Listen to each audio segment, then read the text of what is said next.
antes de pasar a los comentarios y llamadas del público, ¿qué es lo que se supone pase, verdad? Si un país, el que sea, tiene colonias y lo admite, la comunidad internacional le puede exigir algo. Esa metrópoli está obligada a hacer qué con respecto a la colonia. ¿Hay compensaciones? ¿Qué proceso hay que seguir? ¿Qué nos dice la experiencia pasada? Bueno, lo primero que tenemos que entender y lo que nos dicta la experiencia por la cual ya han transitado otras jurisdicciones es que nada va a ocurrir si los pueblos que están sujetos a una condición colonial se callan la boca y se quedan a la vera del camino sin tomar posturas firmes. Eso es lo primero que tenemos que entender. O sea, que eso supone acción de Puerto Rico. Naciones Unidas, después de todo, no es un tribunal cuyos fallos sean vinculantes al derecho doméstico de los Estados Unidos. Naciones Unidas no le puede decir a los Estados Unidos lo que tiene que hacer. Sí, los Estados Unidos son estados contratantes de una serie de convenios internacionales, como el Convenio de Derechos Políticos y Civiles, como la Carta de las Naciones Unidas, que son documentos, son tratados multilaterales que obligan a la descolonización y que condenan el coloniaje. Eso es correcto.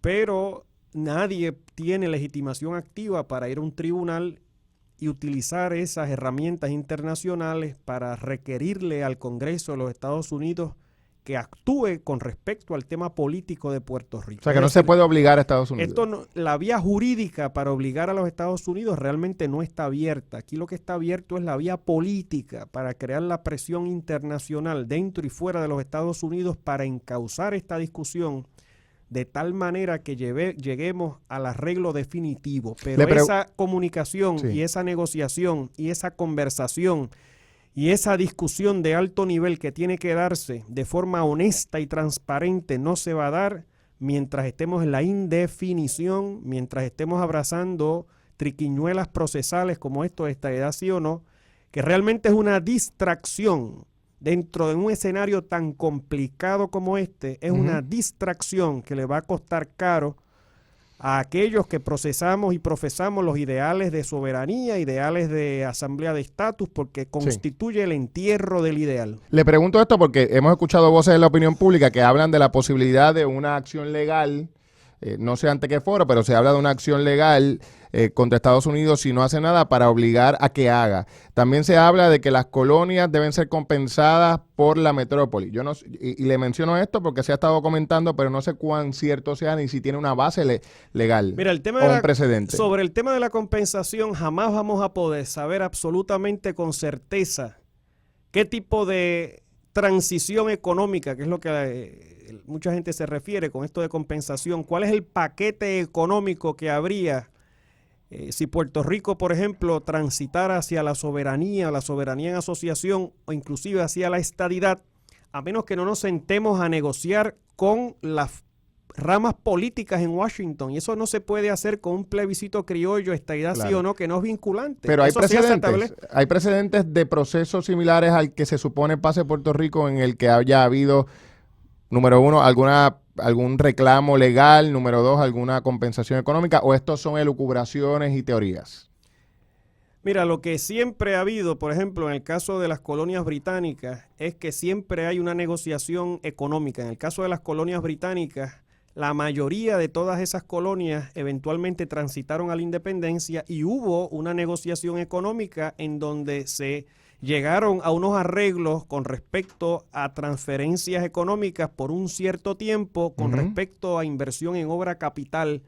Y ese es el caso de Trinidad y Tobago, ese es el caso de Barbados, ese es el caso inclusive de jurisdicciones más grandes, como aquellas en África, en Asia y en otros lugares. Pero son acuerdos estrictamente voluntarios. Nadie obligó a las metrópolis a hacer nada. Porque es que más allá de la presión política. Eso se da dentro de la presión política y dentro de unas realidades inescapables, pero nosotros no vamos a llegar a ese nivel. Lo que nosotros tenemos que aspirar, Julio, es a llegar a ese nivel en donde haya finalmente una negociación.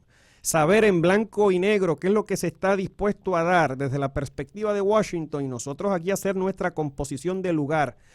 Pero esa decisión final, ese escenario final no se va a dar mientras aquí estemos con distracciones y subterfugios que realmente no adelantan la causa de la descolonización. ¿Y la consulta de estadidad, sí o no, te parece que no adelanta esa causa de la descolonización? Por muchas razones. Primero, es una distracción, porque no obliga a la definición de la nueva fórmula autonomista. O sea, Al Partido Popular no le obliga a tomar ninguna posición. No, porque la decisión del partido va a ser votar en contra de una estadidad que en este ambiente distorsionado, luego de 4 años de esta administración, muy posiblemente vas a tener un mandato hacia la estadidad. Aquí lo que va a pasar es lo siguiente, si se hace una estadidad sí o no. Gana la estadidad. Inmediatamente esto se convierte de aquí en adelante en una suerte de lucha para tratar de ejecutar ese mandato. Olvídate de la Asamblea de Estatus, olvídate del tema de la soberanía, y aquí lo que va a hacer es la colonia a perpetuidad rogando una estadidad que no va a venir porque no están las cartas en Washington y la conversación va a cambiar. El que se crea que con un referendo estadidad sí o no obligas al Congreso a hacer algo está equivocado. El Congreso lo va a ignorar de la misma forma que ignoró el HR 2000 de Pedro Pierluisi, que era un proyecto sin pies ni cabeza, que lo que pretendía era la admisión de Puerto Rico a los Estados Unidos luego del plebiscito del 2012. No pasó absolutamente nada.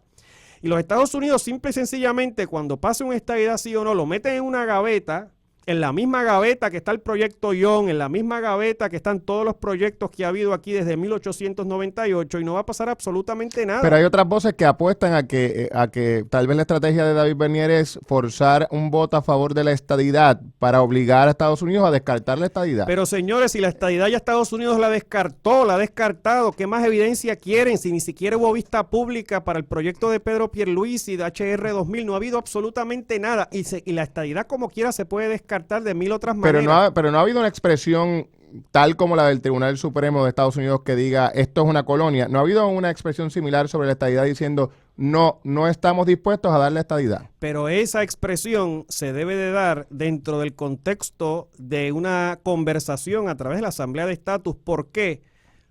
Porque de lo contrario te quedas sin la soga y sin la cabra. Aquí nos vamos a quedar sin la soga y sin la cabra en el Partido Popular, y además, y de forma completamente trágica, vamos a ser nosotros los que vamos a promover que efectivamente se dé un mandato hacia la estadidad. Eso es lo que vamos a hacer. El partido de Valdoriotti, de Diego, los herederos ideológicos, el autonomismo histórico, lo que estamos consiguiendo con esto es que la estadidad tenga un mandato aquí en Puerto Rico. Fíjate qué cosa más antihistórica, más contraproductiva, más contraintuitiva, más negativa. Radio Isla, WSK.